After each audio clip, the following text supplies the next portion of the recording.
began to think of transcendent experiences, and I often know how people, they write down journals or dream journals after the fact. But because music has always been such a close and natural language to me, that's how I want to pursue it. I dream very cinematically, and indeed, there's always music, often music, when I dream.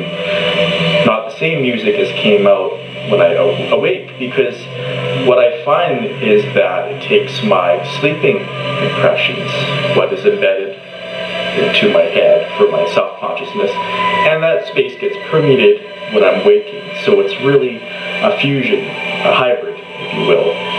And I'm of the belief that it makes sense at times that ignorance is really the best path, selective ignorance of sorts, because humans have a weakness, not necessarily a physical one, but a mental one, to be so prone to some sorts of errors and outrage based on stimuli which in itself has no bearing to other creatures, animals. For instance, like if we have little squiggles that are formed into words in certain ways, if you're not aware of that language, it means nothing to you. Nothing gets decoded. It's just a set of squiggles. But if you understand English and you start to see an F, a U, a C, and you know what letter comes next, see?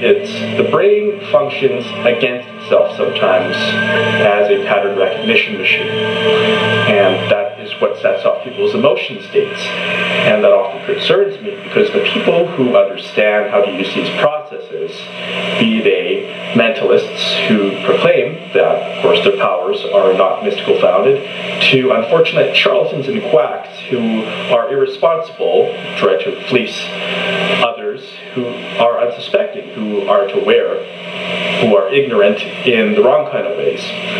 But selective ignorance helps us also deal with the clutter of the world, and sometimes dreaming at its purest state for me helps very much, because it's just very focused. There is nothing aside from external stimuli of someone rousing me from my sleep, which doesn't happen very often. My wife is very considerate that way. She even puts a blanket over me when I sleep. It's very nice. But during the dream, that's what runs its course.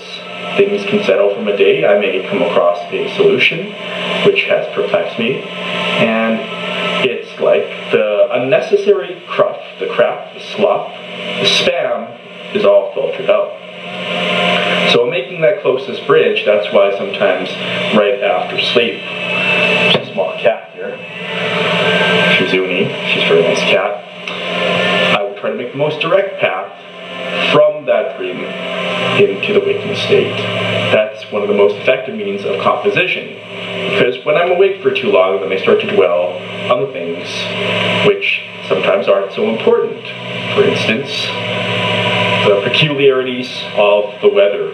Although I may not be going for a trip, they are outside my house, and to a large extent do not affect what I'm really doing, unless it's a severe thunderstorm which results in a power outage, or I can go out there and record the sounds, which in turn has an effect on the track that I'm doing.